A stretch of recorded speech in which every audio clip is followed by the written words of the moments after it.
Historie českého zločinu.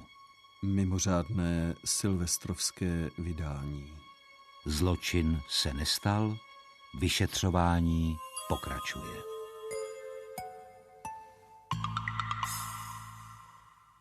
Je to poprvé, kdy velectěné obecenstvo uslyší můj hlas, který byl do této chvíle poněkud inkognito.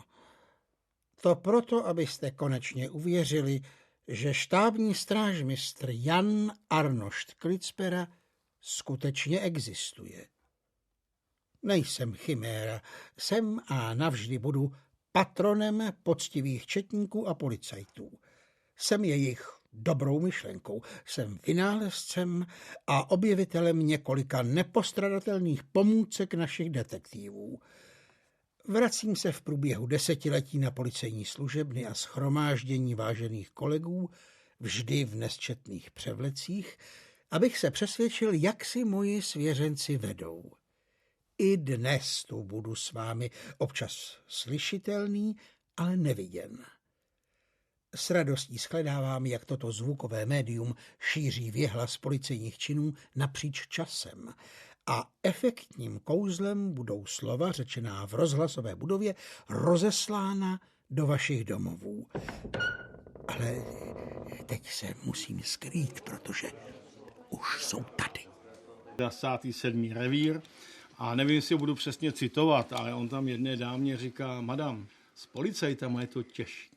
Z těch vyrazíte jeden jediný lidský cit a tím je hluboká nedůvěra. To je pravda. A ona se získává. No. To je taková získaná věc, ta nedůvěra. No. To není moc a jak se s tím žije?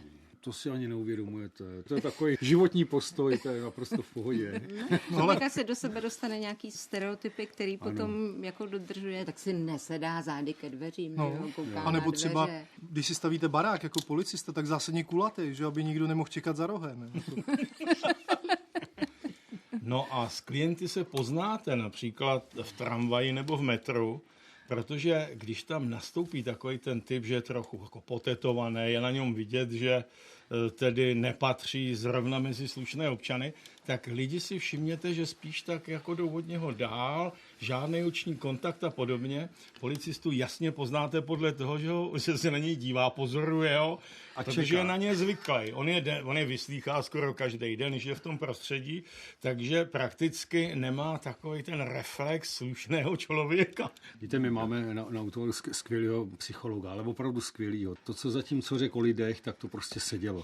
A my jsme se tak jednou bavili a on říká: víte kluci, já když vás tak poslouchám a jak se bavíte o sobě a o těch lidech okolo, jako že jsou všichni úplně divní, tak vás musím trošku jako poopravit. Jo.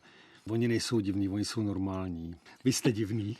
On se taky říká, že policista se nenarodil, ale vyšel v rozkaze, že jo? To je pravda, ano. To jste mě připomněli, viděl jsem, bohužel nevím, který karikaturista, ale představte si kreslenou anekdotu. Rodinu, táta, máma a teď dcera, syn a pod ní bylo napsáno: policejní rodina je základ policejního státu. Překlápí se tohle do rodinného života přímo? Ten pohled na svět. No hlavně děti to mají těžký. Jo. Děti policistů to mají strašně těžký. Můj syn vždycky říkal, že policejní děti to mají nejtěžší. Že musí být takový bělý, ostražitý a nesmí s nikým cizím nikam chodit a radši někoho zavolat. Jednomu z našich synů, když bylo 15, tak slyšel, jak si povídáme o kriminalitě mládeže, o týrání dětí a podobně u nedělního oběda. No a tak se pak tak na nás podíval a říkal: rodičové, já můžu klidně zavolat na krizovou linku pro děti, že jsem týrané dítě. Já jsem říkal: Honzo, jak to myslíš? A on říkal: no, já jim jenom řeknu, že táta je policejní vyšetřovatel a máma ředitelka děcáků. Oni už budou vědět. Je to jasný. Vaši synové jdou ve vašich stopách, jak jsem pochopil. Už jejich dědeček byl četnický vrchní strážmistr, takže oni jsou vlastně třetí generace. A když sloužili na PMJ, tak tomu jednomu na skřínku na policejní šatně napsali: třetí generace četníků, první zmutovaná. PMJ je policejní motorizovaná jednotka? No, je to tak? Pohotovostní motorizovaná jednotka. Dcera říkala: Františka vám nedám. Jo, to je můj vnuk. Takže jsem jednou přišel na návštěvu a co jsem neviděl? Koberec, a jak jsou na tom ty vesničky a kostelíčky a silničky, co myslíte, že dělal? Jezdil s autíčkem, který modře blikalo a křičelo: pozor, nehoda, zapněte maják a sirénu. Takhle tam s tím jezdil. Já říkám: Lído, co si říká? Říká: to je marný, je to marný. Je to v genech. A to jsou kluci, teď si představte, když máte dceru. Jo? Nebo 3. To potom má, nebo 3. To má dcera strach kohokoliv domů přivez, protože má obavu, že otec bude lustrovat, že jo. To je A ne, že by to nedělal. Já jsem to vyřešil. Jo. Já mám tričko Jo. a na to mám nápis. Mám 2 krásné dcery, také mám zbraň, lopatu a alibi. Jo. A myslím, že bylo vcelku jasné. Legrácky. Ale já jsem zvědav na novinky z 21. století. A jestli by byl i nyní k užitku můj vynález, světelná maxilupa se zabudovanou baterkou k hledání stop za tmy. S průměrem půl metru byla sice poněkud neskladná, ale svého času to byl objev. Já bych řekl, že stopy se nemění, že Jsou furt stejný. bude se Ale měnit metody se akorát mění. systém nebo metoda zajišťování nebo zjišťování stop. No, uchování a identifikace. Že? Ono se to vyvíjí, že jo. Takže když přišli na otisky prstů, tak to byl obrovský objev, taky to chvilku trvalo, než vlastně se to vzalo jako taková nějaká relevantní metoda, a to ještě netušili nic o nějakých genetických záležitostech a podobných, takže ono to vlastně jde i s tím rozvojem vědy. No člověk, kudy chodí, tudy trousí, že jo. Ano, tak se to říká, to je hezký. Akorát holt jsme čím dál dokonalejší v zajišťování, uchovávání a vyhodnocování stop. To říká kolega správně, protože i ty otisky prstů, které po trasologii jsou nejstarší metodou, tak i dnes se vyvíjí, protože už dokážou dneska snímat otisky prstů například z vystřelených nábojnic, jo?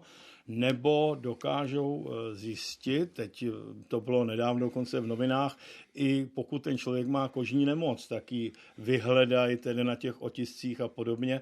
Takže i zdánlivě tradiční, staré metody se používají a u těch otisků. Každý dneska laik řekne otisky prstů, že jo, každý vloupač si na tom rukavice a podobně, jenomže u většiny násilných trestných činů, které nejsou plánovány, tak ten člověk, když s tím nepočítá, tak tam ty otisky prostě nechá. Jo, když nepočítá s tím, že se například někde serve, jo, že tam bude něco takového. Takže co ještě dneska stopou? Pes by nás identifikoval tady, že? Všechny. Ano, a dodneska i psy jsou posíláni po pachové stopě. Oni umějí něco, co neumí člověk. Představte si, nakonečné sexuální predátor čeká, že si uloví ženskou, čeká v křoví, je tma, teď ona jde, on jí strhne do křoví a ona ho nepozná. Bodeť by ho poznala, je tma, on jí strhne zezadu a tak dále. Pokud je to tam, jak si nikdo nepošlape, a přijdou s pátracím psem, tak tomu je naprosto jedno, jak pachatel vypadá. Jo? Když schytí stopu a pachatel není ještě daleko, přes pole se blbě utíká a dožene ho, tak se mu zakousne do partí zezadu a on prostě ten pes nepotřebuje vědět, jak ten pachatel vypadá a máme ho. A to mi připomnělo ještě pes zezadu. To taky zase s občankou. Provedl něco, utíkal a jak se nosila takhle vzadu v džínách občanka s hřebenem, tak ten pes ho doběh a pachatel utek, ale tu občanku s tou kapsou mu ukous. Takže to bylo taky úplně jasný. Ještě dobrý je, že ty psi to vlastně tohleto dokážou i po několika dnech a dokážou toho člověka identifikovat. Takže jako je to fajn. Opravdu to jsou úžasní pomocníci psi. No a taky se nezdržují žádnou zbytečnou výzvou, že jo? Ano. To jsme ještě nenaučili. Jak to myslíte výzvou?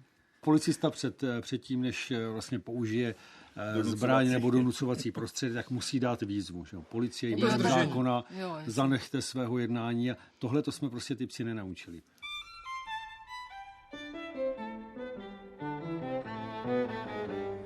Chytit pachatele je jedna věc, ale přimět ho k přiznání, to je umění. Ještě si pamatuju, jak jsem byl u toho, když Rada Vaňásek s kolegy zmáčkli několik vrahů. Nebo jak ve 40. roce detektivové Kompit a Pícha dovedli k parádnímu přiznání nejlepšího padělatele bankovek Vojtěcha Hrdinu. Ctižádostí padělatele je přiblížit se originálu. Je to radost, když takovou věc uděláte. Třeba jako tuhle anglickou jednolibrovku? To je taky vaše práce, ne?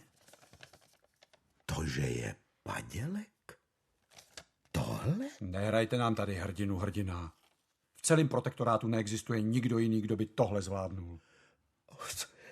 Ale dojali jste mě, pánové. Je vidět, že jste uznalí a chápete, co je to umění. Ale že je to krása, co?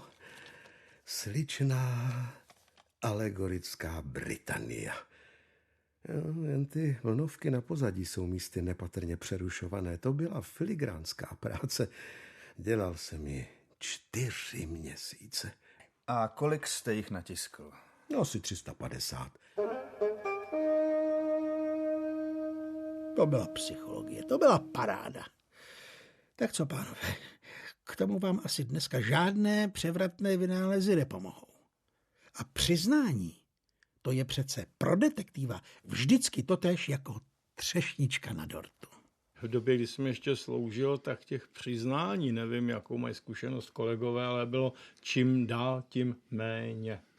Ještě když mě to policejní řemeslo vyšetřovatelské učili tehdy už zkušení policisté, tak řada těch pachatelů, pokud zjistila, že důkazy jsou a seděj, tak nakonec se přiznali. Ano, dnes jsem se stýkal s tím, že i když ty důkazy byly 100%, tak trvali teda ti pachatelé na tom, že to není pravda a většinou navíc si vymýšleli. Dneska naštěstí ty nejdůležitější třeba u vražd výslechy se dokumentují na videozáznam a podobně, ano, aby neřekli, že tam bylo donucení a že něco jiného říkali a podobně. Vzpomínám si na jednoho ze svých prvních učitelů, který říkal tedy, co se týká osobnosti vyslýchajícího, že někdy taky záleží na tom, kdo je tím vyslýchajícím. On říká, každou ženskou nakonec přemluvíš, ale nepřemluví každej a vždycky. takže někdy taky jde o to, aby ten vyslýchající, aby konvenoval tomu vyslýchanému. Já teda ještě k tomu přiznání, kdy stačilo, aby tam byl obhájce vlastně u výslechu, a to byl teda konkrétně případ, který jsem měl a v podstatě jsem tam akorát říkal obviněnému, jestli chce říct, kde byl a tak dále a obhájce mu říká, vy nemusíte nic, policie vám musí prokázat, takže policie se stará, takže to bylo vlastně o tom, že člověk si musel, pokud to samozřejmě šlo, shromáždit tolik důkazů, aby to nebylo postavené na tom, že se pachatel teda... Hadru, já si je oblíknu a zamkneme ho tady. Jasně, že zvenčí.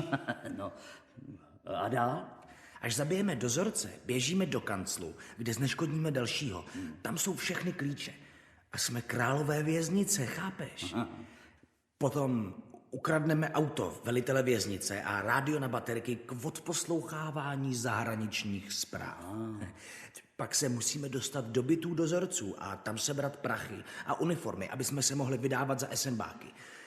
Jenom já budu hrát vězně, kterýho jako kterýho prostě vy převlečený jako esenbáci převážíte do věznice, aby jsme ošálili pravý esenbáky, když nás zastavějí. A pojedeme na Slovensko. Jo. No, a kde budeme bydlet, Honzo? Budeme v horách, tam nás nenajdou. Bydlet se dá na opuštěných salaších. Jo. Budeme prostě jako partizáni.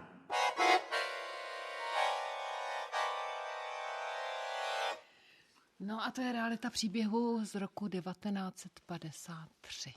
To se skutečně stalo. Takový plán měli 2 odsouzenci. Jeden za vraždu, jeden za sérii krádeží. Ale někdy nad tím asi kroutí hlavou, co si ti pachatelé vymyslí. Je-li člověk zavřený a má dlouhou chvíli, proč by nevymýšlel, jak se odtamtud dostat, jak to provést. A na druhou stranu takhle, kdyby nebyli pachatelé z fantazií, tak co bychom dělali nakonec? Na čem bychom rostli? No to by bylo smutný. No, já, jak víte, jsem ty vraždy dost dlouho vyšetřoval a já jsem vždycky přímo měl rád, když pachatel byl intelektuál. Oni to vždycky naplánovali, připravili si alibi, prostředky, všechno. A většinou, teda, nebo skoro vždycky jim to nevyšlo. A když jim to náhodou vyšlo, tak bylo jako snadné usvědčit, protože vždycky na něčem selhali.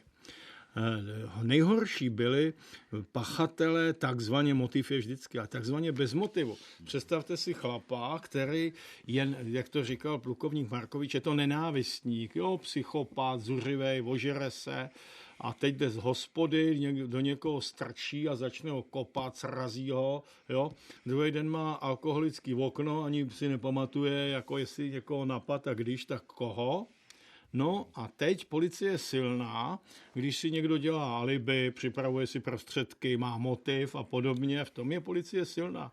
A teď si představte, když máte takovýhle primitiva nenávistnýho, který dokonce ani neví, koho napad, jo. To se to pak vyšetřuje. Když jako ho nedostanete z hlediska kriminalistiky, abyste mohli porovnat ty stopy zajištěný na místě, jo? Když nemáte s čím srovnat ty otisky prstů, pachové stopy, já nevím, DNA, když to nemáte s čím srovnat, to je malé.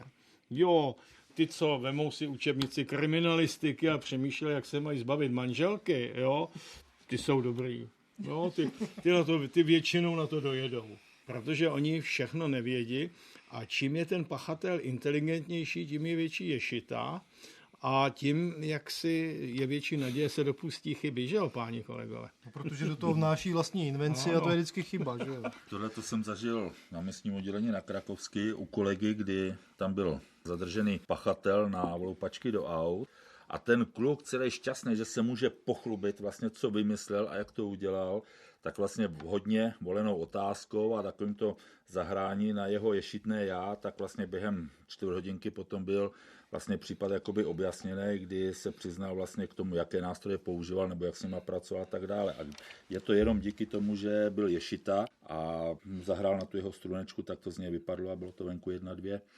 Ale jinak, jak si tady zmínil teda Jirku Markoviče, tak já si teda tady přihřeju Radu Vaňáska, ten to měl přesně to samý. Pachatele bez motivu neměl rád. Ano. Tak si vzpomínám na seriál Malý Pitaval z velkého města. Vzpomeňte si, jak tam Bartoška hrál toho nedostudovaného kunzistorika. A jak na něho nasadil, jestli si pamatujete, nebo viděli jste ten díl toho Benjamínka, který mu řekli, že má dělat jako co možná nejvíce hloupého, aby toho ješitného Bartošku, kdo jste ten seriál viděl, jak si rozpovídal a všichni ostatní byli za rohem a poslouchali, co z něho poleze a nahrávali to. Jo? Klasika v tomhle dílu toho seriálu, jak si přesně na tomhle byla založená taktika, jak se teda má sám přiznat, jak ho dovést. A samozřejmě realita, jako, víte co, jako proč zobrazovat realitu, že jo? To tu máme všude okolo sebe, jako to. Jenomže na druhou stranu my z muzea zase máme takovou uchylku, že pořád něco kontrolujeme. To je problém. Jestli ta uniforma, ten stejnokroj byl správně, jestli mohl mít tohle, jestli v té místnosti, proboha, když je první republika, tak tam asi nebyly silonový záclony. Když Megret, který se natáčel tady v Praze, prochází ulicí, kouká sousedka z okna a je nad výdechem z vafek, tak to rozčiluje teda fakt i mě. Ale tak ono to je tak, že já nejsem detektiv, to jsem řekl, že jo, takže já se hrozně rád dívám na detektivky, mě to baví, ale nemůžu se dívat prostě na filmy zase z té mé branže. To nejde. Tak to vynechávám. Pan detektiv Mrvík už se nemohl dívat na to, jak se píšou detektivky za první republiky a tak vlastně pod krásným pseudonymem Jan Marx napsal knížku Žháři. A vlastně je to tam prezentováno jako reportážní román a je tam skutečně popsaný, včetně těch modů operandy, případ žhářů z Chrudimska. A je to už minimálně vlastně 2., 3. detektiv z té gardy od Rady 20. nebo z toho období, který se vlastně pustili i na tu literární dráhu. Takže docela i touhletou formou se samotní detektivové vlastně pouštěli do této oblasti a stávali se z nich literáti. Vy jste takový smířlivý, já jsem si říkala, že se díváte na detektivky, ne? Já jsem říkala, ježiš, to je nesmysl. To je úplně o něčem jiném. Představte si, že v praxi, když je to vražda, tak tam napřed přijede třeba tady v Praze dvoučlenná hlídka té pohotovostní motorizované jednotky, pak tam přijedou z toho základního útvaru, tedy z místního oddělení, pak tam přijedou z obvodu, pak tam přijede město, pak tam přijedou funkcionáři. To, kde byste dal do scénáře, tak vůbec nikdo, tak to bude karneval v Riu, nikdo se v tom nevyzná. To je krásný seriál. Ale no jasně. Měl jsem teda z vlastní zkušenosti, že když běžela první série Pitavalu, tak tam byl případ aranžera, který přes poledne vlastně vykrádal obchody a nám se tohleto v obvodu Prahy 1 stalo doopravdy.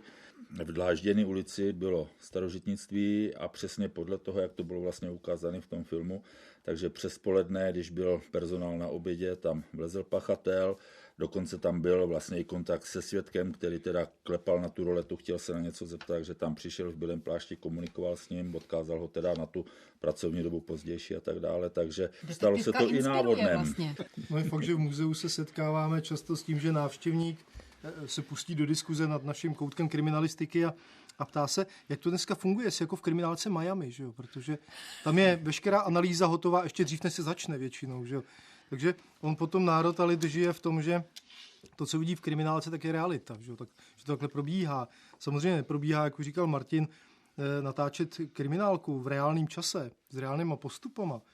No to by bylo vlastně něco neuvěřitelně nudného, protože ona vlastně ta policejní práce asi tak dvakrát zábavná teda není. No. A mě vždycky dcery říkají, hele tatínku dejchej. No, takže já se snažím to rozdejchat. Vždycky na těch případech dělá tým lidí a není to prostě zamyšlení jednoho Sherlocka, zapálení si nějaký dýmky a označení pachatele. Je to mravenčí práce. Může. No to rozhodně, ale Ne na místě činu. Víte co, ale já někdy nadskočím, já se nerad dělám, někdy nadskočím nad nějakým detailem. Ku příkladu, když jste se dívali na seriál První oddělení, ano, tak já jsem to první oddělení, řekněme, určitý čas řídil, když to ještě byla vyšetřovačka. A když jsem se díval na herce, který tam hraje toho policistu Sršně, myslíš Vladyku? Vladyku myslím. A teď scenárista mu tam předepíše, si v pracovní době lepí letadýlka a hraje pasiáns jaksi na počítači. No myslím, že by tam nevydržel do konce týdne ani, že by šel, jak se říkalo za četníku, že by šel řídit křižovatku do Užhorodu jako. A to velmi rychle. Jo? Oni si totiž pletou někdy scenáristé takové věci. Já když jsem nastoupil u policie za hlubokého socialismu, tak se mě s úsměvem můj první starší jako kolega ptal, říkal, a víš, že policista jdoucí do služby musí mít 33 věcí, jestli pak by si je uměl vyjmenovat. A já jsem říkal, to jsem neslyšel, to bych neuměl. A on říkal, za prvé zápalky, aby s ním mohl připálit, a za druhé Mariášové karty, kdyby se nic nedělo. Jo? A já jsem pochopil, že ten policista, který musí v té práci být, to je jako když je hasič. Jo? Nic se neděje, tak sedí a může si číst, může poslouchat hudbu a když se něco děje, okamžitě do auta a jede se. Tak. Ale aby si v pracovní době, jako to bylo v tomhle seriálu, lepil letadýlka, no já si myslím, že by mu to nedovolili v žádném zaměstnání. Ale já vám teď řeknu, jak umění jednou zasáhlo do toho, když jsem vyjel do Malá Chuchle, se to jmenuje, tam nahoře, že jo. Tam jsme vyjeli, protože se tam pohádali dva rozvádějící se manželé. Ona byla bordel mama velmi prosperujícího podniku a nechtěla na manžela převést část majetku. A tak se tam pohádali a došlo tam ke střelbě. Střílel ten manžel a její tělesný ochránce. No a když my jsme tam jeli, tak to bylo v pořádku. Tam kromě rozstříleného plotu už nebylo nic. A teď si představte, my jsme tam přijeli, vyšetřovatel, kriminalista, technik a řidič. Jo? A když jsme to tam všecko změřili, nafotili, ohledali a chtěli jsme odjet, tak nám volal operační důstojník a říkal, volali nám, že tam je nějaká divoká přestřelka ze samopalů a ještě prej tam dopad granát. Jo? A jak tady kolega říkal, že oni jsou specialisté na nebezpečné pachatele, tak jsme říkali, pro boha, a proč tam posíláš nás? A on říkal, no nezlobte se, je to Malá Chuchle, než tam někdo dojede, tak tam aspoň jeďte a ohlašte, co se děje. Tak jsme jeli, že jo, mezi ty baráky. Naštěstí jsme tam nedojeli. Operační nám volal, říkal, prosím vás, nikam nejezdějte. Ten pán, co nám volal, je solidní. On je totiž starý pán, on nedoslýchá a už spal. A probudila ho televize odvedle a tam dávají Demolition Mana. Mám rád staré policejní spisy. Je jich po archivech a muzeích spousta. Vrací nás do časů velkých postav kriminalistiky. Já v nich hledám poněkud zašlou slávu, ale jiní spíš kuriózní zápisky. Po roce, když jsem tyhle spisy vlastně po té muzejní stránce zpracovávala, tak už jsem taková docela otrlá, jsem tam, je to takový pěkný, to je spíš opravdu pro zasmání, když se odmyslí ta skutková podstata toho činu. Takže když najdete ve spisu onanoval ve 4. patře panelového domu, až zničil všechny zdi, tak to je taky... Kriminalistika pořád tahákem. A my četníci a policajti z toho nemíváme radost. Já si vzpomínám na jednu reportérku, kterou jsem těžko rozdýchával kvůli titulku v novinách. Protože oni občas novináři píšou o pedofilních vrazích. No, ona se mnou měla interview a já jsem jí vysvětloval, že pedofilní vrah je víceméně nesmysl, že to je nonsens. A použil jsem k tomu vtip, kdy se říká, jaký je rozdíl mezi pedofilem a učitelem a že ten zásadní rozdíl je v tom, že pedofil má děti upřímně rád. Jo? Ona si to zapamatovala, zasmála se, jo? A tak jako pak jsem mi vysvětlil, že sadisté jsou sadisté a že v podstatě preferují oběti se sníženou schopností obrany a že jim je celkem jedno, jestli je to dítě, staříček a podobně. A teď si představte, že ten článek, co vyšel, tak byl v celku korektní. Ale představte si tam moji krásnou fotografii, a vedle titulek pedofil má děti rád. Jo? Takže samozřejmě, že to kolegové vystřelili a píchli to na nástěnku. A uklidnil mě potom jeden z mých příbuzných, který je zdravotní rada, je to lékař, a on říká, nic si z toho nedělej, to už mám za sebou. V našich krajských novinách zase bylo Mudr Vaněk, krajský zdravotní rada, největší úmrtnost v západních Čechách, protože oni mají rádi prostě titulky, jo? On tam vysvětloval ty statistiky, no a titulek prý má být takový, aby ty noviny se dobře prodávaly. Úderně jasný. Ano, úderně jasný. Problém je, že hodně lidí čte opravdu jenom ty titulky, že jo? No, ono se občas nic jiného číst nedá. No, to je pravda. K tomuhle teda mám dvě věci, kdy, jak tady popsal Martin, taky jsem zbaštil titulek, kdy Michal Dlouhý, Lucka Vondráčková, tehdy partneři a tak dále, takže já nevím, Dlouhý škrtil, dusil Vondráčkovou, no tak samozřejmě skočíte na titulek a hráli na Hračanech vlastně Shakespearea, takže to byl vlastně motiv ze hry a bylo vystaráno, takže i tímhletím způsobem to vlastně člověk zbaští a dostává se k tomuhle. Ale ještě teda jednu věc, tam to sice nikdo mě veřejně nevystavoval, ale byla jakási beseda, drogové závislosti, nemoci a tak dále, infekční. A řada studentíků si teda přišla pro autogram, ale nemají nic jiného, tak chodili s knížečkou, jsem HIV pozitivní, otevřeli a já jsem to dole pod tím ještě podepisoval, jo, takže na Podbořánsku možná má dneska ještě jako suvenýr někdo skovaný, teda knížku jsem HIV pozitivní s mým podpisem. Jak vnímají policisti vtipy o policajtech? Jak kdo? A znáte? Já jich znám spoustu a líbí se mi. To bychom tady mohli otevřít pořad na téma policejní vtipy. A tak aspoň nějaké. Já si myslím, že taky se zasmějou. Rád uslyším, já žádný neudržím. Ale tak je Silvestr, že to tě nemůže takový vtip urazit. Jo?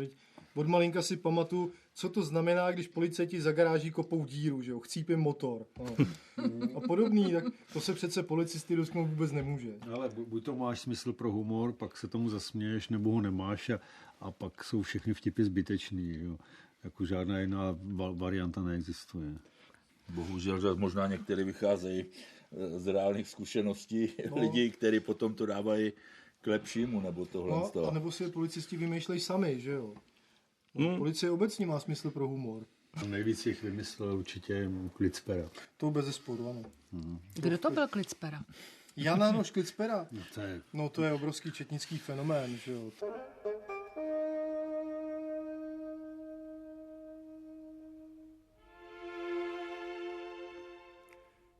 To je mimořádný okamžik. Poprvé zní mé jméno po rozhlasových vlnách. Objevitel mého odkazu mne hluboce dojel. Opravdu a hluboce.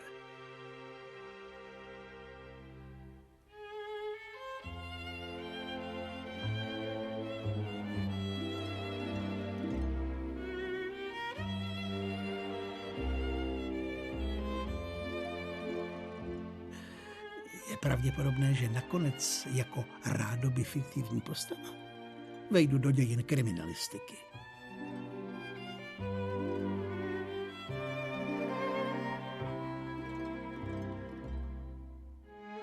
To je na celé hodiny přednášek, ale to je člověk, který vymyslel čtyřdílnou kriminalistickou fotografii. Že jo? My jsme všichni zvyklí na trojdílnou fotku.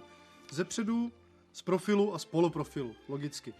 No jo, ale Jan Arnošt Klitsperer přišel na to, jak nejčastěji četník vidí pachatele. Utíkat. Takže začal fotit i ze zadu, že jo. Kdo poznal. Přišel na první paralyzér na světě, sestrojil první předváděcí lyže, protože to jsou lyže s dvojím vázáním. Vepředu je, jak se říká slangově, drbán, vzadu je četník, jak jinak by předváděl z hor, že jo. Takže Jan Arnošt Klitsperer, to je veliký fenomén. A kdo ho vymyslel? No, jeho nikdo nevymyslel, on žil, existoval, on se narodil, že jo, měl 12 dětí, absolvoval kurz houbářů, spojařů a nevím čeho všeho. Na vysvětlenou, to je četnický Jára Cimrman. No to jsem pochopila. Tak Jára Cimrman to byl sice génius, pravda, ale... Vy máte Klitsperu. My máme Klitsperu. A kdybyste viděla předváděcí lyže, to je něco. A jaké kumšt na tom jezdit. A my jsme dokonce vyzkoušeli, my totiž ty vynálezy, který objevujeme, protože my máme pozůstalost po něm, tak je samozřejmě i rekonstruujeme a sestrujujeme. Takže jsme sestrojili mimo jiné i předváděcí lyže a na sjezdovce v Aši v zimě jsme skutečně vyzkoušeli. Takže... Jo. My si samozřejmě Járy Cimrmana nesmírně vážíme, protože to je jako skutečně fenomén a génius, ale vedle Arnošta Klitspery je to prostě slabý odvar. Tak je to vidět na vyšetřování ztráty třídní knihy. Že jo? Tam totálně pohořel, kdežto Jan Arnošt Klitsperer by to vyřešil ještě dřív, by se ztratila. Že jo? Třeba ten jeho pověstný prdoměr, vzpomenu jenom, tam okamžitě vlastně použitím tohoto přístroje by byla celá záhada vyřešená. No, protože pachatel na místě zpravidla zanechá prd, ten je potřeba odebrat a pak identifikovat. Prd čili nic. Ne, prd. Ano, to je ten známý vtípek o tom, že otisky prstů nebylo možno zajistit, neboť zloděj, na co sáh, to ukradl.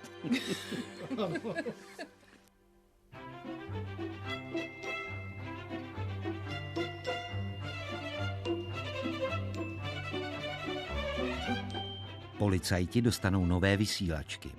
Najednou to ve vysílačce zachrastí a ozve se hlas. Jeden policajt se ptá, a co mám teď dělat?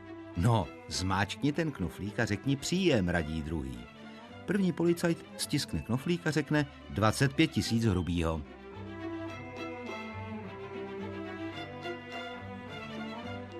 Hlášení pro policejní vozy.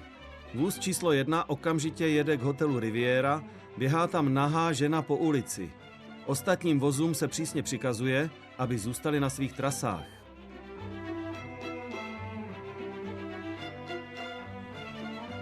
Na policejní stanici zazvoní telefon, ze kterého se ozve: okamžitě přijeďte, právě jsem ho zabila. Koho? Králíka. Ženská, nežertujte, tohle je tísňová linka. A kdo vůbec volá? Králíková.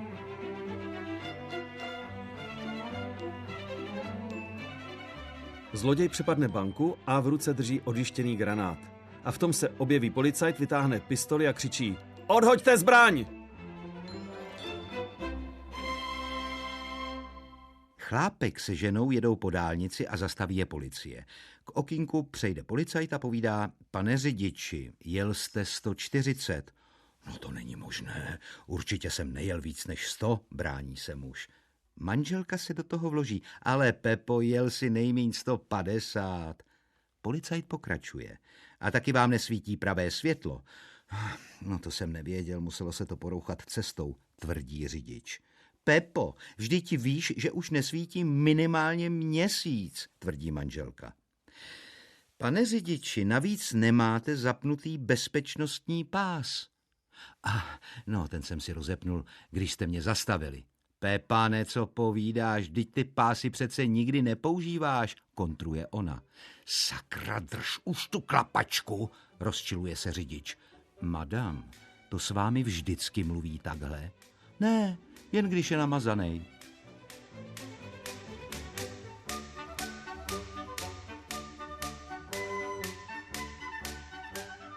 Přijde muž na policejní stanici a hned spustí: mám souseda a ten má na zahradě složený dříví.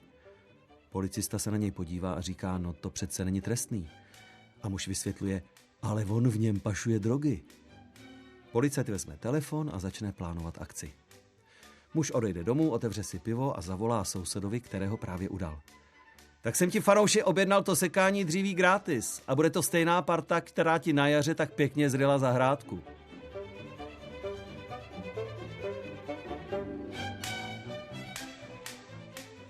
Silniční kontrola.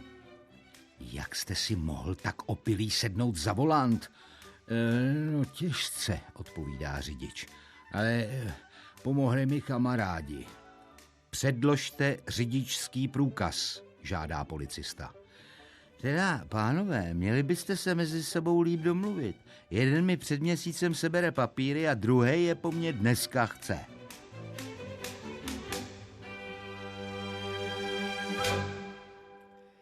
Tvrdilo se, že já, Jan Arnošt Klitspera, jsem mistrem infiltrace. Nenápadné vmísení do davu byla a stále je má silná stránka. K tomu účelu jsem na mnoha policejních služebnách začal budovat fundus maskovacích oděvů, líčidel, paruk a vousů. Je účinné, když utajený policista sleduje nenápadně dění. Pověstná je moje role žebráka, který zabránil vyloupení banky. Zbraně ukrytá ve falešné protéze v kombinaci s mojí rychlou reakcí vystresovali lupiče natolik, že mi uloupený milion odevzdali dobrovolně. A po mně se začali infiltrovat další, jako ve 24. roce strážmistr Plíšek, který se při pátrání po prodavačích kokainu odvážil až do podniku s červenou lucernou. Pěkně. Prášek na hřbet ruky. Aha. No? Život bude jako hezký sen. Tak vy jste si šňupnul, Plíšku. A byl jste si vědom rizika? Teď už jo, pane inspektore. Já vám byl najednou jako někdo jiný. Bylo mi tak lehko, chtělo se mi tančit a byl jsem povídavý. No právě, Plíšku. Ne, to ne. Ne, vím, co si myslíte, pane inspektore. Já si šňupnul jen malinko. Nikdo se nedozvěděl, že jsem policajt. Jen aby. No a kam jste dospěl? No, že mě bolí hlava jako střep, pane inspektore. Dobře vám takhle riskovat. Ale kam jste dospěl v tom svém pátrání? No, prosím, ty dámy si tam chodí pro malá psaníčka, jak jim říkají. To jsou složené papírky s trochou toho prášku a chodí si pro ně k baru. Barman je tam má v dóze, na který je napsáno cukr. Tak, to je vlastně tak trochu infiltrace tohleto, když to vezmu. No to je přímo agent. Funguje to dneska taky ještě takhle? Učí se něco takového jako infiltrace na policejní akademii? No. Jak bych to tak řekl, v denním studiu už nestudují policisté. To znamená, od toho my tam máme celoživotní vzdělávání a kurzy, protože civilní studenty nebudeme učit řízení informátorů, odposlechy a podobně. Takže asi takhle. Ale já bych od toho radši teda odbočil a vzpomněl jsem si, to není můj příběh, kolega mi vyprávěl, že v hlubokém ještě minulém režimu na letišti jim přiletěla kovová krabice a nebyl u ní ten nákladní list a byla plná takového šedého, velmi jemného prášku. No a tak tomu zavolali, že jo, kriminálku a nějaký kandrdas nováček, který se díval na tyhle filmy, tak jak jste tady říkali, tak na malíček jako si trošku nabral a líznul si a říkal, to nemá žádnou chuť, já nevím, tak to deponujeme a uvidíme. A druhý den k tomu přišel nákladní list, prosím. A to tam někomu umřela babička a to z ní byl přesátej popel. Takže černý humor a dodatečně se mu neudělalo dobře, jak se říká. No, takže ochutnávat radši ne. Já bych se ještě vrátil k té infiltraci, kdy jsem otevřel noviny dobové a teď tam čtu, že pan Rada Vaňásek se snaží vyřešit všenorskou vraždu a že si ho teda novináři všimli, jak je maskovaný na Karlově mostě u flašinetu a prostě maskován za tohohletoho flašinetáře a tak dále.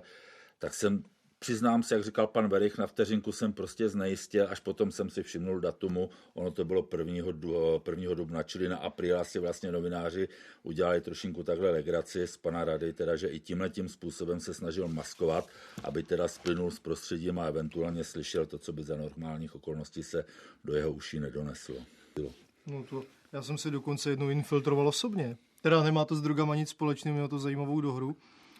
Na pláži v Hostivaři. Ne teda, že bych se infiltroval na nudistický pláži, abych nemohl mít zbraň, že jo? Ale tam šlo o to tenkrát, že si tam drbani na falešný občanky půjčovali lodičky. S tou lodičkou potom přepluli na druhou stranu a protože měl falešnou občanku, tak tu lodičku ukradli, že jo? Tak se rozhodlo, že tam budeme skrytě hlídat, takže jsme chodili v civilu v létě, že jo? Pistoli v podpažním pouzdře, který nestálo za nic, ta pistole byla ještě horší, bylo lepší po někom hodit. A přiběhnul za mnou ten půjčovník té lodičky a povídá, teď tady byl, hele, falešná občanka, podívej, teď jsem se na to podíval, špatný to za ním. No jo, jenomže zločinec s lodičkou už byl kus od břehu a jiná loďka už nebyla k dispozici, protože on ukradl tu poslední, že jo. I tak jsem si vzpomněl na americké filmy, to jak je člověk obliněný, že jo. A nezastavil jsem projíždějící vozidlo jménem zákona, ale projíždějící loďku s rybářem. Začal jsem tam na něj hulákat jménem zákona, on přirazil ke břehu, já jsem nastoupil do lodě a říkám mu, za ním ukradl loďku. No můžu vám říct, to bylo jak motorový člun. Ten člověk se vžil do svý role, no a skutečně jsme pořádali honičku na veslicích po Hostivařské přehradě. Statečně musím říct, že jsme ho na konci teda chytli. Zahákovali jsme, já jsem hupnul do té jeho lodě, přitom mi vypadla pistole do té vody, že jo, ale pachatele jsem teda měl, no pravda, pistoli jsem vylovil potom, jo, ale byl jsem infiltrovaný za plážovýho beach boje. No, ale bylo to úspěšný. Lodička stála 3,5 tisíce a to byl tenkrát už trestný čin. No. Připomněl jsi mi syna, plaval utopenec po Vltavě a někdo upozornil, tak oni že ho vytáhnou a tak šli na Žofíně, tam jsou 3 půjčovny a oni říkali, ale my máme všechny lodičky, protože byla sezóna na vodě, jo. A oni říkali, ale než přijedou z Poříčáku, to nám uplave, jo. A tak on říkal, počkejte, a tady máme šlapadlo. Tak oni si vzali labuť, jo, obrovskou labuť a šlapali a teď ho drželi a volali jim vysílačkou Poříčák a říkali, prosím vás, kde jste, tady jsou všude lodičky, jak vás poznáme. A oni říkali, hledejte labuť. On říkal, vám přeskočilo, ne? A oni říkali, ne, to je šlapadlo, hledejte labuť, šlapadlo. Takže oni šlapali proti proudu a přidržovali ho, než teda přijede Poříčák. No. A to byli ty poctiví, protože nám se několikrát stalo, že připlaval utonulý třeba k Františku a naproti je Praha 7. Takže proč by to dělala Praha 1, když to může dělat Praha 7. Takže chudák takhle 2x, třeba 3x přeplaval Vltavu, než se někdo teda rozhodnul, že se nad ním smiluje a z ty vody ho vytáhne a učiní mu to poslední pomazání, nebo vypraví ho na tu poslední cestu. Na závěr vám řeknu případ, ale není můj. Vypráví mi ho kolega, víte, že ty příběhy se košatě vylepšují. A kdy ta babička, si oni mysleli, že to je blázen, místní blázen toho oddělení obvodního, nebo tady v Praze místního, a ona nebyla. Ona totiž se tam pořád chodila stěžovat, že jí lezou do bytu malí čertíci a že jí kradou věci. No a oni se jako všichni bavili nad tím, ale protože tam chodila pořád a stěžovala si, tak nakonec šéf oddělení říkal, tak chlapci, jako musíme být trošku k těm lidem, tak tam občas zajděte, když jste na hlídce. Tak oni ty čertíky si představte chytili. Totiž to bylo tak. To byli 2 chlapci ze sousedství, kudrnatí a snědí. A oni dělali to, že přes světlík si dali vždycky fošnu a vzali baterku a svítili si tyhle 2 tou červenou baterkou do obličeje a lezli tam a babička se vyděsila a zamkla se vždycky v ložnici. Oni se tam prošli a co se jim hodilo, to si vzali. A představte si, jak my jsme mluvili o četnickém Pánu Bohu, tak oni tam přišli, zrovna když vlezli do bytu. Jsem byl rád u toho, nepozorován ve skrytu studia. Já, četnický vynálezce Jan Arnošt Klicpera, vkládám do mužů v uniformě naději i v 21. století. Věřím, že budou brzy objeveny i další mé nesčetné objevy, jako úplatkoměr nebo korektivní eliminátor. Ukazuje se totiž, že policie v poslední době vyšetřuje více sama sebe a pátrá po smyslu své vlastní struktury, než aby shromažďovala více sil na vyšetřování pachatelů. Ale to jsou, jak věřím, jen drobné slepé uličky činnosti mužů v uniformách. Spisy a protokoly, které po sobě tato policejní generace zanechá, tak mohou za pár desítek let nejen překvapovat, ale místy i obveselovat.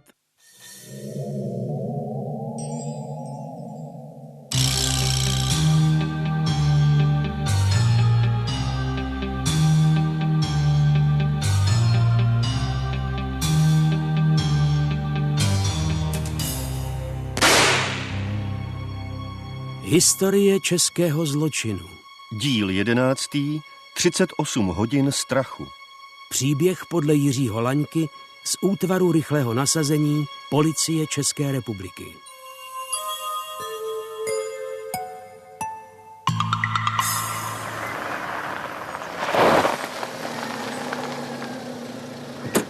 Tak kam chcete vzít, slečno? Ne, nechci. Já jen potřebuju, abyste tenhle lístek vzal na bezpečnost. Rychle, prosím vás. Co se děje? Jste nějak vyděšená? Já jsem rukojmí. Drží nás tady v chatě v Trstíně takovej chlap s puškou. No, nevypadáte, že byste si dělala legraci. Nechcete jet radši na tu bezpečnost se mnou, slečno? Když se nevrátím do půl hodiny, zastřelí Igora. Neptejte se a hlavně jeďte už. Jen tak nám pomůžete. Jeďte, prosím vás. Byl srpen roku 1984 a na silnici u jihomoravských Čejkovic přepadl stopař řidiče. Bodl ho nožem, svázal ho, odcizil mu peněženku a potom s jeho autem ujel. Svému známému ukradl v domě loveckou brokovnici a 170 kusů nábojů. Tím stopařem byl 26letý Vladimír Tomek, který byl před 2 týdny propuštěn z výkonu trestu a sám pro sebe si udělal ještě další plán, který začal naplňovat 22. srpna. Zamířil na Slovensko do Trnavského okresu a odpoledne dojel až k chatové osadě v obci Trstín. Tam si vyhlédl dvojici, která v chatě rodičů trávila víkend. Jednalo se o Ivetu s Igorem. Pod hrozbou namířenou zbraní oba zahnal do chaty, svázal je a držel je jako rukojmí. Začalo se odpočítávat 38 hodin strachu. Případ v Trstíně se stal prvním větším zásahem speciální jednotky Útvaru zvláštního určení, která byla povolána z Prahy. Byla složená z bojovníků, psychologa, psovoda se služebním psem, pyrotechniků a odstřelovačů. Jejím velitelem byl tehdy nadporučík Karel Daněk. Tak si projdeme situaci. Zatím máme jen základní informace. Pachatel od včerejška drží pod namířenou zbraní v chatě v Trstíně 2 rukojmí. Mladou ženu a muže. Důvod? No ten není úplně jasný. Poslal jen lístek, že chce, aby mu do chaty poslali jeho bývalou manželku. Jinak prý zastřelí obě rukojmí. Jak to vypadá na místě? Máme plánky objektu? Máme představu o terénu? Zatím ne, nebyl čas, Lubo. Na místě je výjezdová skupina bezpečnosti z Trnavy. Ale říkali, že ta chata je jak pevnost. Párkrát ji vykradli, takže si to majitel zabezpečil a bude dost těžký se tam dostat. A vzali jste sebou nás 2 odstřelovače, takže s námi konečně počítáte. To vyhodnotíme až na místě, Petře. Spíš bych to viděl na pokus dostat se dovnitř s pomocí pyrotechniků. Asi použijeme psa. Je nás 12, tak uvidíme, koho nasadit podle situace. Arko, slyšíš? Půjdeme zase jednou do akce. Hodnej, Arko, hodnej. Co víme o pachateli? Vladimír Tomek, 26 let, několikrát trestaný za násilné trestné činy. Takže ten se asi nebude moc rozmýšlet, když se rozhodne střílet. Navíc byl léčen na psychiatrii, takže musíme počítat se zkratovým jednáním. Doslova a do písmene vražedná kombinace.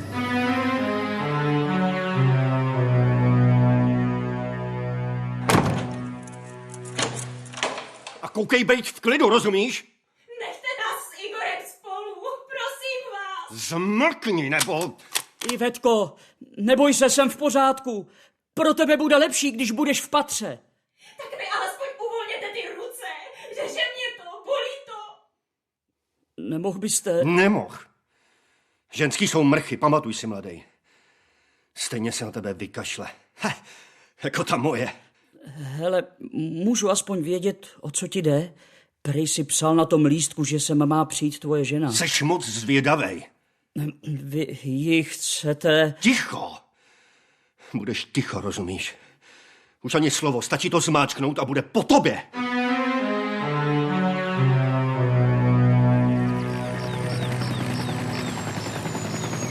Tak, chlapi, vystupovat!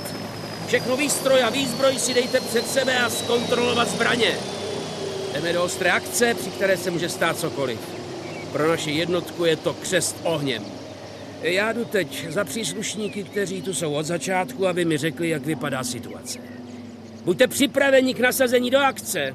Až se vrátím, rozhodnu, kdo půjde přímo na zásah. Nadporučík Karel Daněk. Jsem pověřen velením naší jednotky pro tuto akci. Poručík Polanský, už na vás čekáme. Zatím patová situace. Nic se nezměnilo. Jste s pachatelem v kontaktu? Komunikujeme přes to maličký okýnko v přízemí. Ale neřekl toho moc, jenže chce sem do chaty poslat svou ženu, tedy bývalou ženu, která se s ním rozvedla, když byl ve výkonu trestu. A když ne? Tak ty dva uvnitř zastřelí. A když s vámi mluví, je vidět v tom okýnku? Ne, on tam má nějak nastavená zrcadla, takže vidí ven, ale my jeho ne. A tím pádem není ani na mužce. Aha. Zdá se, že se na to připravoval. Ta chata je jako pevnost. Kovový okenice, plechový dveře. Tam se normálně nedostaneme. Jediný, co je pootevřený, je to okýnko na terasu. My se s ním pokoušíme vyjednávat. Slíbili jsme mu, že sem tu ženu přivedeme, ale že nepůjde dovnitř. A pod podmínkou, že propustí alespoň tu dívku. Dobře. Jdu si to tu prohlídnout a pak se rozhodneme, co dál. V okamžiku, kdy zásahová jednotka dorazí na místo, je jako první věc nezbytné zjistit všechny okolnosti, které mohou ovlivnit průběh dalšího zákroku. Tenkrát byl na místo přivolán majitel chaty, který pro zásahovou jednotku vypracoval plánek vnitřku chaty. Na místě byl přítomen i vyšetřovatel, který pachatele osobně znal, a současně i lékař, který jej kdysi léčil v psychiatrické léčebně. Ten potvrdil, že pachatel může jednat zkratkovitě a nepředvídatelně. Zásahový tým zatím čekal na parkovišti, kde přistál vrtulník a povoláváni byli jednotliví členové týmu podle potřeby. Tak, jak to už bývá, situaci komplikovalo několik funkcionářů, kteří důrazně trvali na co nejrychlejším postupu a tím zneklidňovali tým. Naopak zásahový tým nechtěl v žádném případě nic podcenit a tak se jako první pokusili vyjednávat. Na místo byla přivezena i bývalá žena pachatele. Je tady moje žena! Nejsem žádná jeho žena. Rozvedla jsem se s ním, protože je to prevít. Já tam nepůjdu a mluvit s ním nebudu. Potřebujeme vaší pomoc, paní. Nebojte se, nic se vám nestane. Nepůjdete dovnitř. Náš člověk vás doprovodí k té zdi a budete pod ochranou. Ale vždyť je jasný, že se mi chce mstít. Ten cvok má flintu. Nemá šanci vás ohrozit. Můžete pomoci těm dvěma uvnitř. Půjdu s vámi, paní. Budete se držet za mnou. Slíbil, že propustí tu dívku, když s ním budete mluvit.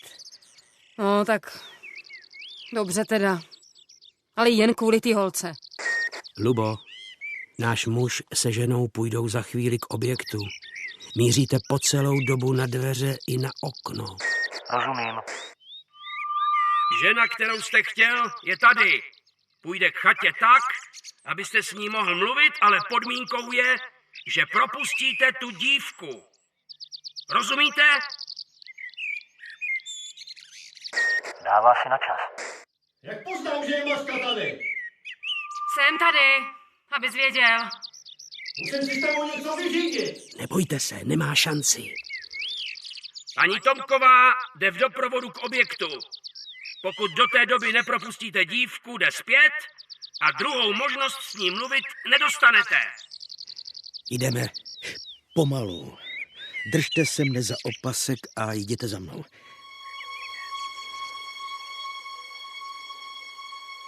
Pozor, otevírají se dveře. Mám prst na spoušti. Dívka jde ven. Pozor, chlapi, na jakýkoliv pohyb venku. Zase zavřel. Rukojmí je venku. Jde směrem k nám. Ale jako by se jí nechtělo.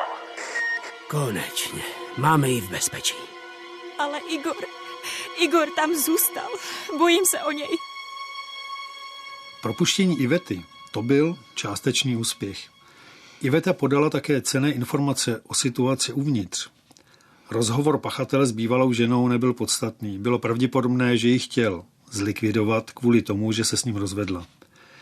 Nebylo samozřejmě možné přistoupit na jeho požadavek, ať jde žena dovnitř, a to i za cenu nebezpečí pro druhé rukojmí.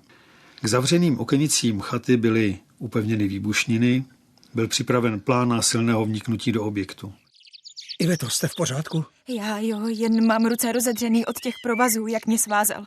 Ale Igor... Nebojte se, Igora ven dostaneme. Ale potřebujeme vědět, jak to tam uvnitř vypadá. Kde je pachatel a kde je Igor. Igor je pevně svázaný. Leží na zemi v té dolní místnosti, co je to okno. Tak pod ním uzdi. Hodil mu přes krk provaz. Udělal smyčku, pevně utáhnul a konec toho provazu mu uvázal k nohám. Takže při každém pohybu se Igor dusil, jak ho to škrtilo. Tak bez pohybu leží už od včerejška. Ještě má svázaný ruce. Ani na noc nám neuvolnil pouta. Kde je v místnosti pachatel? Kousek od toho okna je stůl a on u něj sedí na židli. Na stole má ta zrcadla, aby viděl ven. Flintu má taky položenou na stole. Podle vyhodnocení vyjednavače a psychologa je nebezpečí, že by mohl zlikvidovat druhé rukojmí. Už nemůžeme čekat. Tak pustíme dovnitř psa?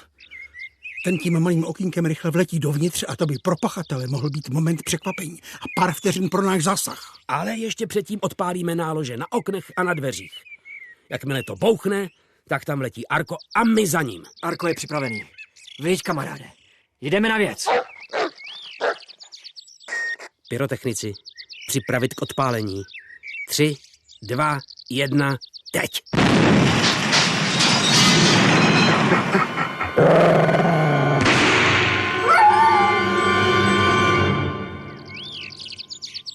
Co se stalo? Přišli jsme o Arka. Pes proskočil oknem na stůl, ztratil rovnováhu, pak padl na zem. A pak se mu na těch dlaždicích rozjeli nohy a nestihl to. Já šel za psem.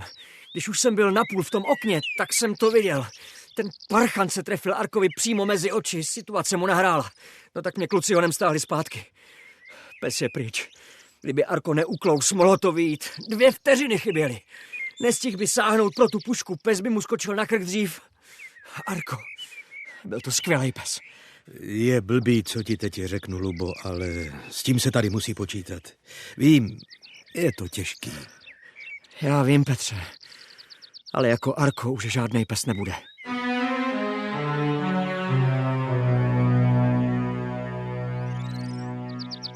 Pachatel vyběhl i s rukojmím do patra a tam se zabarikádoval. Jsou tam točitý schody a nahoru dveře jako poklop. Na ten naházel matrace. Soudruzi z kraje jsou znepokojeni, že případ ještě není vyřešen. Navrhují razantní řešení. Likvidaci pachatele. A co tady asi celou dobu děláme? Papalaši z kraje a každej strašně chytrej. Tady stranický poučky neplatí, je mi líto. A to jim klidně vzkažte. Kdyby tam nebyl ten kluk, tak už toho hajzla dávno máme. Bacha, chlapi. Něco se děje u toho vytířového okýnka. To je Igor, rukojmí. Vyklání se ven. Vzkazuje vám, že chce nějaký jídlo a pití. Jaký jídlo a jak ho máme dopravit dovnitř? Třeba nějaký klobásy, chleba, vodu, jo a taky cigarety. Navážete to na provaz, který spustím z okna. Dobře, ale bude to nějakou chvíli trvat. Je pozdě, pro jídlo musíme jet někam do hospody. To by mohla být šance. A co mu dát do toho jídla? Něco na spaní. To bych nedělal. Kdyby to zjistil, ohrozíme rukojmí. Ale on určitě zase použije k vytažení věcí Igora, takže by byla šance ho stáhnout tím provazem dolů. Ale jak se to Igor dozví? Navážeme na ten provaz lístek se vzkazem. Vykloň se, drž se pevně provazu a stáhneme tě. Jenže to okno je tak 4 metry nad zemí. No pod něj nanosíme matrace. Něco sežeňte, ale potichu. Balíček s jídlem byl uvázán na provaz a Igor jej vytáhl nahoru. Bylo vidět, že si vzkaz přečetl a vyhodil z okna. Příslušníci jednotky chlapci naznačovali, ať se vykloní a skočí, že jej dole chytí, ale on na to nereagoval. No a později se ukázalo, že pachatel ležel celou dobu pod ním a hlaveň pušky mu natlačil na břicho. A bylo zřejmé, že by neváhal tu zbraň použít.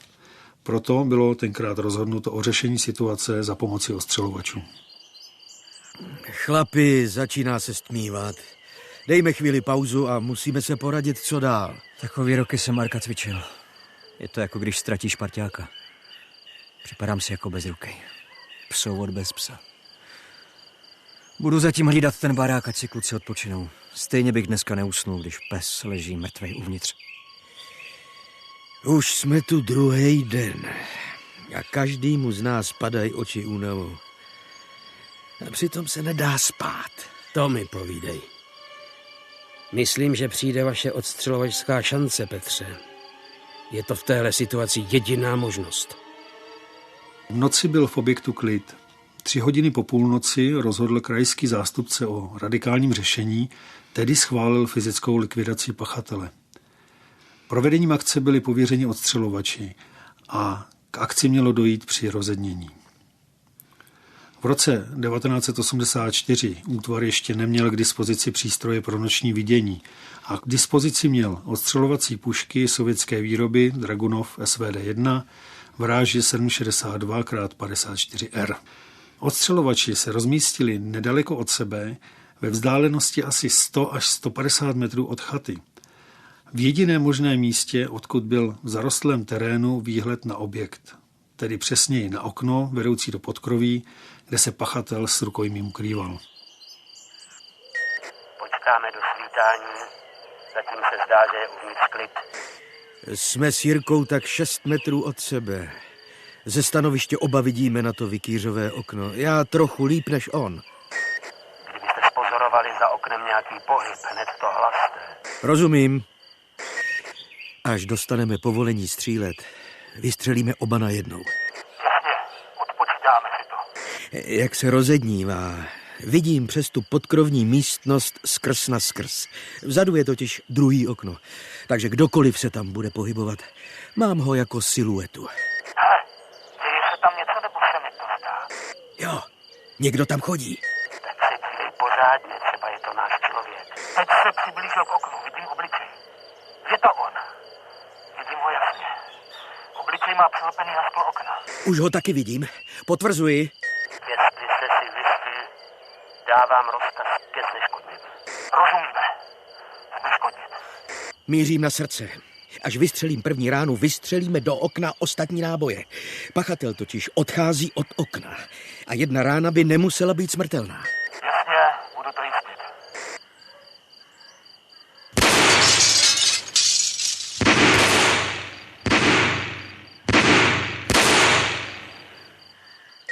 Jak to vypadá, kluci?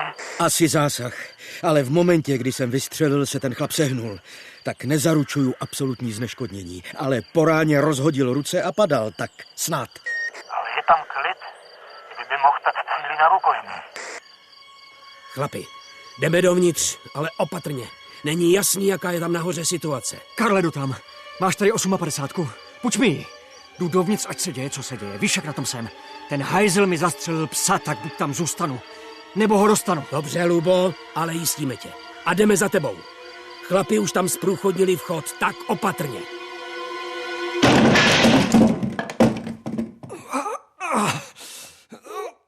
Pachatel žije, ale je neschopný pohybu. Teda tak zelenýho člověka jsem snad v životě neviděl. Ta střela mu sjela po zádech, jako by mu skalpelem odřízla 6 obratlů. Jsou vidět kosti i vlásečnice. Ale zvláštní, vůbec to nekrvácí. Nemyslete si, že si vás nenajdu, vy hajzlové. A rukojmí? Je v pořádku.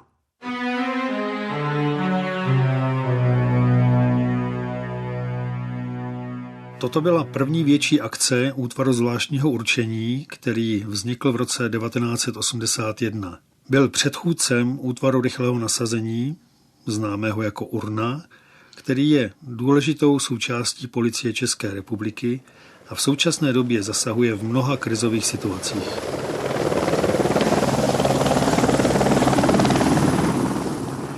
Na akci Trstín dodnes vzpomínáme, když se s klukama sejdeme.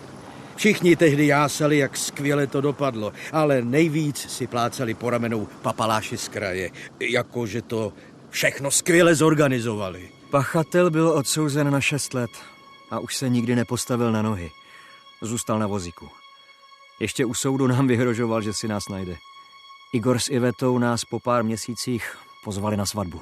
Chlapům, kteří byli na téhle akci, jsem navrhl mimořádné odměny. Nepředali se. Kluci dostali po 12 stovkách a sekretářka, která o tom sepisovala zprávu, dostala 3000. Vraceli jsme se tehdy všichni v pořádku zpátky do Prahy, ale nebyl už s námi Arko. Byl pochován u vstupu do Psince v Dolních Břežanech a na hrobě mu byl usazen malý památník.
Historie českého zločinu.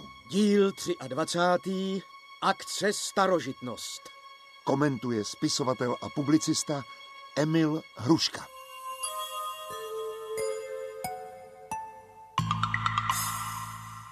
V tomto případě nejde o zločin, ani neexistuje žádný pachatel. Přesto má tento příběh v našem seriálu své zvláštní místo.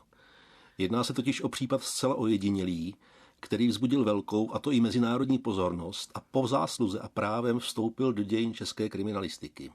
Všechno začalo v červnu roku 1984, kdy československý velvyslanec ve Vídni přijal zvláštní návštěvu. Dobrý den, jsem Danny Douglas, občan Spojených států amerických. Marek Venuta, velvyslanec Československa. Co vás přivádí právě k nám do Vídně? Velkolepá nabídka, pane velvyslanče. Chci československému státu nabídnout velmi zajímavý obchod. A s čím obchodujete? Já jsem sice v Americe majitelem velkou obchodu krmiva pro zvířata, ale tohle je nabídka zcela jiného druhu. Mám zaručené informace, že na území Československa je ukrytá jistá mimořádně cenná starožitnost, zanechaná tam na konci války nacisty. Já jsem schopen tento poklad pomoci najít a vašemu státu poskytnu velkolepou cenu za to, že umožní tuto starožitnost vyzvednout z úkrytu a vyvést ze země. A o jakou se jedná starožitnost? I'm sorry, to z pochopitelných důvodů zatím neprozradím. Ve vaší zemi o její existenci nikdo neví a proto ji ani nikdo nehledá a hledat nebude, understand? A jak jste se dostal vy, velkoobchodník s krmivem pro zvířata, k těmto informacím? No, po roce 1961 jsem sloužil jako tlumočník americké armády ve Spolkové republice Německo a potkal jsem se tam s jistým německým občanem. Od něj ty informace mám. No a jak by podle vás vypadala ta vaše obchodní nabídka? Yes. Hodnota předmětu, o kterém se bavíme, je veliká. Odhad 8 až 10 milionů rakouských šilinků. Když dostanu možnost ji za asistence zástupců obou stran vyzvednout a legálně vyvést z Československa, dostane váš stát šek na 5 milionů šilinků. Je to jednoduché a lákavé. To zatím nedokážu posoudit. Vy jste byl na místě, kde je tato cennost ukryta? Nebyl. Ale vím, že ještě před půl rokem bylo místo neporušené a nic se tam nekopalo ani nestavilo. Je 90% pravděpodobnost, že je věc stále tam, kde byla ukryta. A můžete to místo alespoň trochu přiblížit? Je to asi 100 kilometrů od Norimberka. A co očekáváte ode mne, pane Douglasi? Že o mé nabídce budete informovat příslušné československé úřady a zprostředkujete mi s nimi jednání.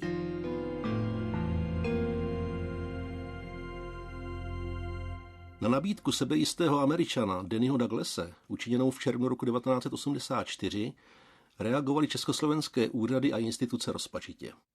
Ministerstvo financí přišlo s neoficiálním stanoviskem, že bude souhlasit s případným vývozem nalezené starožitnosti za podmínky, že Československu připadne nejméně polovina částky získané jejím prodejem.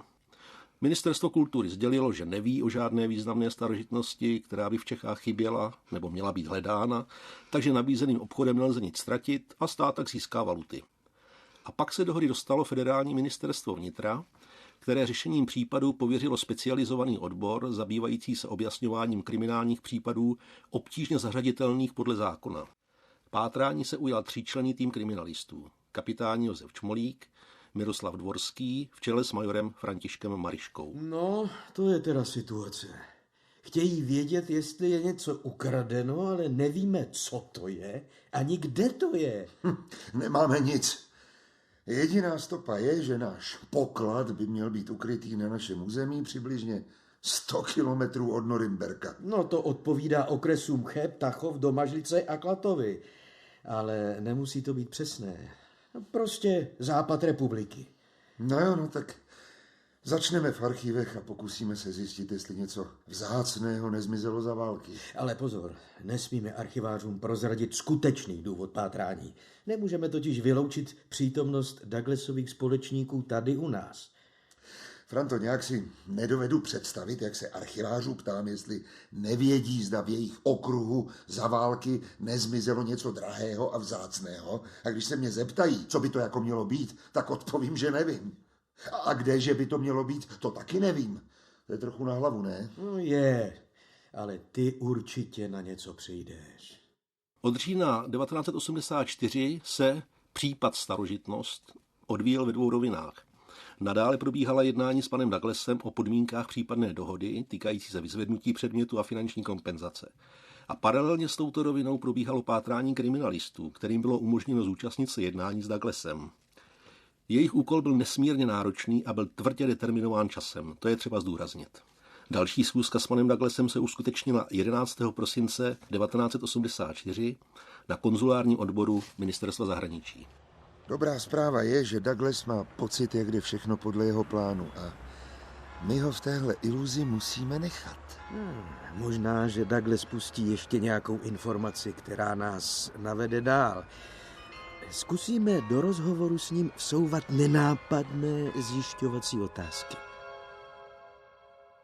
Jsem velmi rád, že se váš stát rozhodl pro vstřícný krok, Mr. Secretary. Konec konců je to v zájmu vaší země. Takovou nabídku jistě nedostáváte často, ale ta smlouva už měla být připravena. Ale přesto vás musím, pane Douglasi, požádat o trpělivost. Rozhodnutí v tak choulostivé věci nelze učinit okamžitě. Jednání stále probíhají. Uzavření tohoto obchodu brání neurčitost předmětu smlouvy. OK.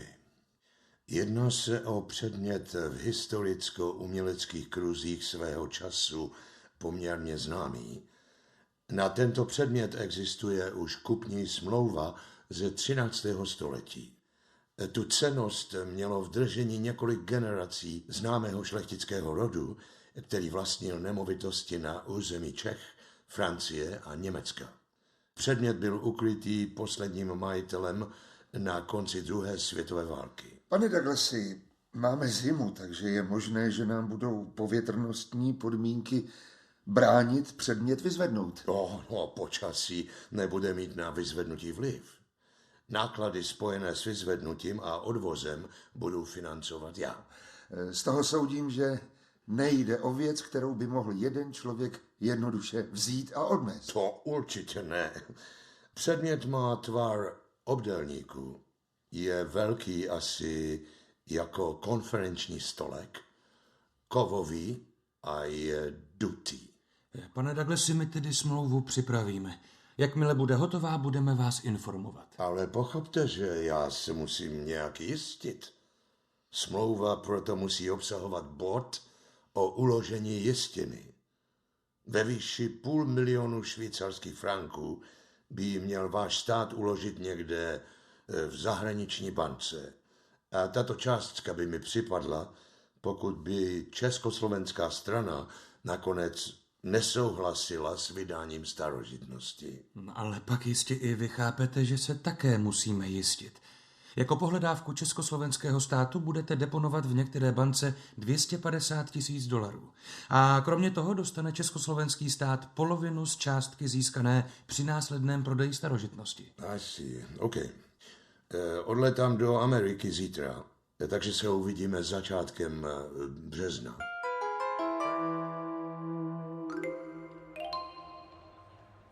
Máme víc stop, než jsme předpokládali. Ten chlap si tak věří, že prozradil i docela zásadní informace. To vidím nadějně. Tím spíš, že na pátrání máme víc jak 2 měsíce času. Takže začneme se šlechtickými rody. Na tom už začala pracovat doktorka Lokajová, archivářka. Pánové, připravila jsem vám přehled šlechtických rodů, které žily na západě našeho území na konci druhé světové války. Není k dispozici všechno.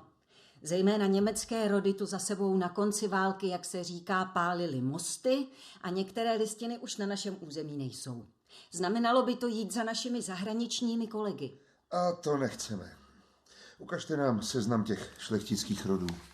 Jako nejpravděpodobnější pro naši věc vidím 3 rody. Beaufort-Sponten, Mansdorf-Puyi a Metternichové.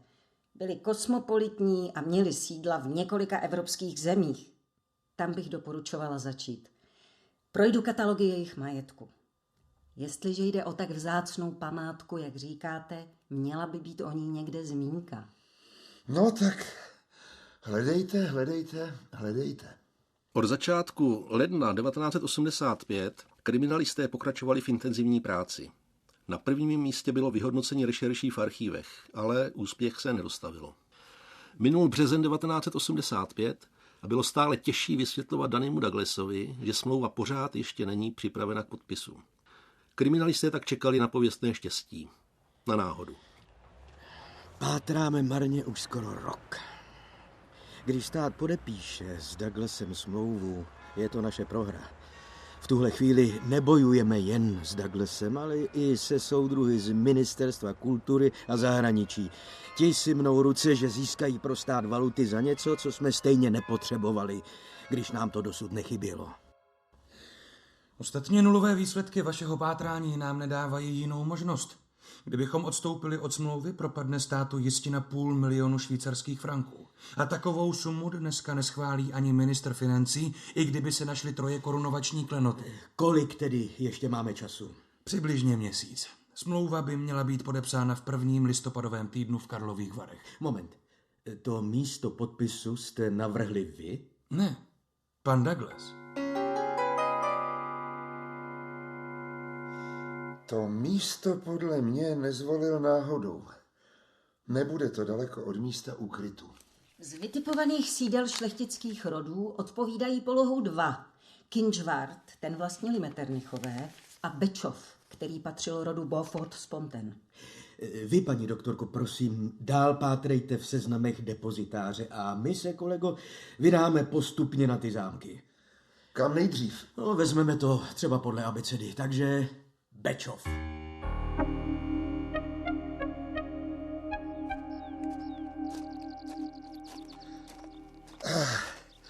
Všechno je proti nám. Bečov je tak obrovský, že najít tady věc ve velikosti konferenčního stolku mi přijde jako příměr o jehle a kupce sena. A ještě ke všemu ten nerudnej chlap. Jakže se jmenuje ten kastelán? Macek. Do telefonu byl dost nepříjemný. No už jde, konečně. Nemám moc času. Přivezou mi za chvíli uhlí a u toho chci bejt. Tak co potřebujete vidět? No to právě nevíme. Nejlíp všechno. No to si snad děláte legraci, ne? Taková prohlídka zabere 2 hodiny a za chvíli se bude stmívat. Budete si muset vybrat. Pane Macku, žádal vás někdo v uplynulých 2 letech o podobnou prohlídku jako my? A jak si to mám pamatovat asi? Takových otravů se najde. Ale kdyby to byl cizinec, to byste si pamatoval, ne? Jo, počkejte. Možná. Je to asi tak 1,5 roku, takovej mužský, takový tintítko to bylo. Ale dobře voláknutý. Bylo to loni v lednu. Nebo v únoru. Přines lahvinku fajnovýho koněku. Tak jsem je pustil dovnitř. A co chtěli vidět? Jo, to já nevím. Pozotvíral jsem to tu, zamknul hlavní bránu a řekl jsem jim, že až půjdou zpátky, tak ať na mě zaťukaj. Byli zpátky asi za 0,5 hodiny. A ještě jednu prosbu. Není tady nějaká knížka nebo dokumenty o mobiliáři a cenostech zámku? No, připravím vám k Nirse. Něco tam o Bečově bude. Odemknu kaple a panský dům. Víc do setmění stejně nestihnete. Pane Macku, rekonstruovalo se tady něco za poslední roky, nebo dělali se tu nějaké vykopávky? Kde by se to vzalo? Na to nejsou peníze. Jak vidíte, chátrá to tady. Stát dá prachy spíš na nový paláce kultury, než na zámek Bečov. Tak já jdu čekat na to uhlí. A vy, až půjdete, zabouchejte mi na tamhle ty dveře. Něco mi říká, že jsme na správném místě. Je to možný, Franto. Ta loňská návštěva z Německa, ten člověk sem šel zkontrolovat místo úkrytu. A Douglas loni v červnu prohlásil, že 0,5 roku před jeho nabídkou se na místě úkrytu nekopalo. A ten 0,5 rok odpovídá času příjezdu tajemného německého turisty. Ten člověk měl nejspíš Douglasovi potvrdit, že je úkryt neporušený. Jenomže kde by se dalo ukrýt něco ve velikosti konferenčního stolku?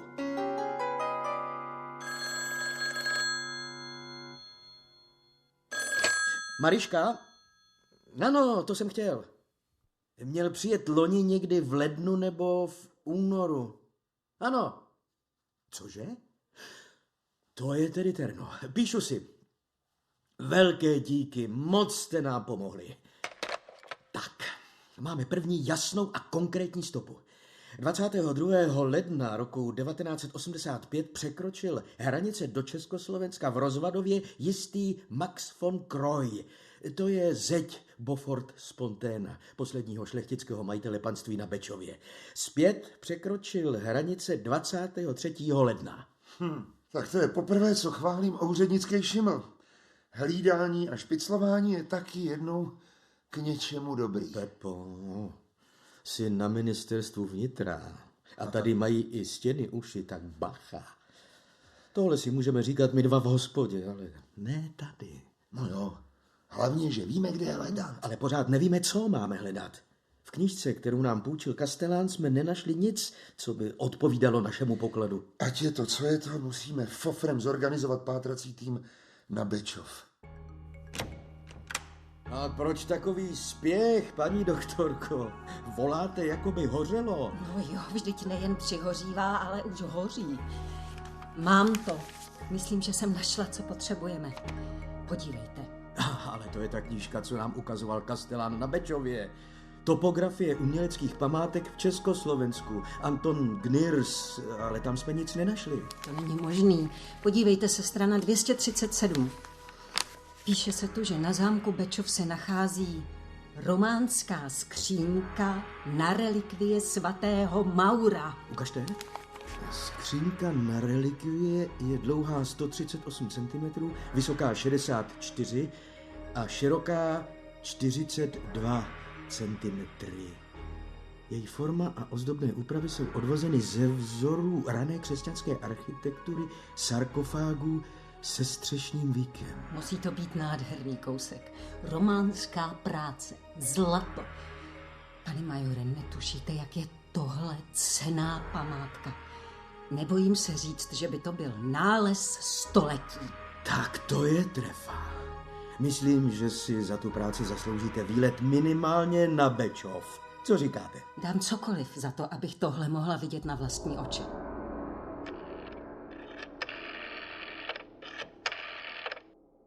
Kdybyste byl tak hodnej a podíval se, pane Macku. Já vím, otravuju zase. Cože vám přivezou? Zase uhlí? Jo, že ho tehdy nepřivezli. Aha. Ale vždyť máte tu knížku u sebe. No, tak děkuju. Podívejte se na stranu 237. Ano. Jak to, že není? Vůbec? Aha, tak děkuju. A nashledanou. Tak si představ, Franto, že strana 237 v té knížce na Bečově není. Je vytržená. A někdo moc dobře věděl proč. Smlouva s panem Douglasem se bude podepisovat za týden. Přesně 5. listopadu. Ale říkám vám, soudruhu tajemníků, je jen otázkou několika dní, než relikviář najdeme. Nedalo by se to ještě o pár dní odsunout? Majore Mariško, už rok mluvíte o něčem, co pořád ještě nemáte. A je otázka, jestli to vůbec najdete. Je mi líto, termín schůzky už je pevný.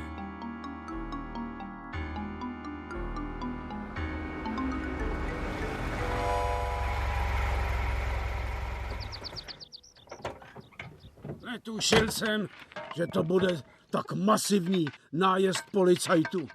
Vy vezete tolik nářadí, jako byste chtěli Bečov úplně zbourat. Klid, pane Kasteláne, všechno se bude dít za odborného dohledu. Za odborného dohledu tu rozvrtáte zámek, no to je pěkný teda, to je... A co je tohle za krám?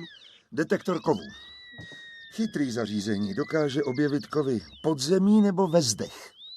Pepo, začněte v panském domě. Památkáři říkali, že se jim tam zdá jedna stěna dutá. My zkusíme vytipovat další místa.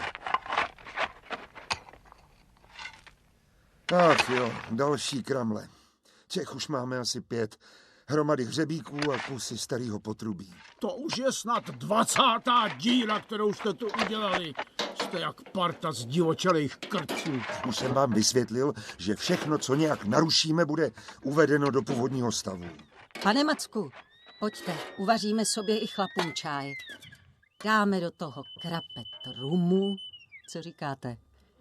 Mám tu malou placatku. No, to je po dlouhý době rozumný slovo. Stres byl všudy přítomný. Do podpisu smlouvy zbývaly už jen hodiny. 4. listopadu se hledalo ještě před rozedněním při umělém osvětlení. Byla zima a námraza, ale pak si některý z kriminalistů vzpomněl na úsměv Dannyho Douglase, který prohlásil, že povětrnostní podmínky nebudou mít na vyzvednutí památky vliv. A začalo se znovu hledat uvnitř. No, tady v gotické kapli jsme ještě nehledali. Hele, tady to prkno mi přijde trochu prověšený, koukejte. Chlapi, pojďte sem s tím detektorem. Pane Macku, můžeme to prkno vytrhnout? No, jasně, je to v zájmu věci, ne? Co jste s ním udělala? Je najednou jak vyměněný, že by ten rum... Jednoduše jsem mu vysvětlila, že je svědkem historické události a že o tom jednou bude vyprávět svým vnukům. Pod tím prknem je hlína. Klidně vytrhněte další, jestli je to třeba. Pšt, detektor hlásí kov. A velký kus kovu. Podívejte, ta tady jako by ta hlína propadávala někam dolů. Když ji rozhrneme... Propadám. Je tam dutina. Rozhrňte to víc. Sype se to někam dolů. Počte mi baterku, posvítím tam. Co je, Franto? Kouká tam na mě z té díry taková skleněná kulička. A je na nějaký střížce. A blejská se to. Myslím, že to máme, chlapi. Relikviář svatého Maura byl označen za nález století. Byl vyroben na zakázku benediktinského kláštera v belgickém Florán ve 13. století. Po více než 600 letech se dostal do majetku rodu Beaufortů a v roce 1888 byl odvezen do zámku Bečov nad Teplou. Během druhé světové války Beaufortové kolaborovali s nacisty a po vydání Benešových dekretů museli opustit republiku. Relikviář uschovali do zásypu podlahy zámecké kaple, kde zůstal dlouhých 40 let. A Danny Douglas, který přišel o slušný kšeft, alespoň žádal, aby byl označen za nálezce relikviáře, protože prý byl nalezen na základě informací, které poskytl československým úřadům. Dostalo se mu zamítavé odpovědi. Později se Douglas přiznal, že byl najat potomky majitelů, kteří stáli v pozadí celého projektu. Relikviář patří svým skvělým umělecko-řemeslným zpracováním mezi památky světového významu. V roce 1995 byl prohlášen národní kulturní památkou. Hledání relikviáře svatého Maura bylo pro nás kriminalisty mimořádným případem. Nikdo nebyl zatčen, nikdo nebyl odsouzen, ale na konci zůstala nádherná památka. Zločinem by bylo nechat tento nález století za souhlasu ministerských úředníků vyvést ze země za zlomek jeho skutečné hodnoty. A k tomu tehdy zbývalo jen pár hodin.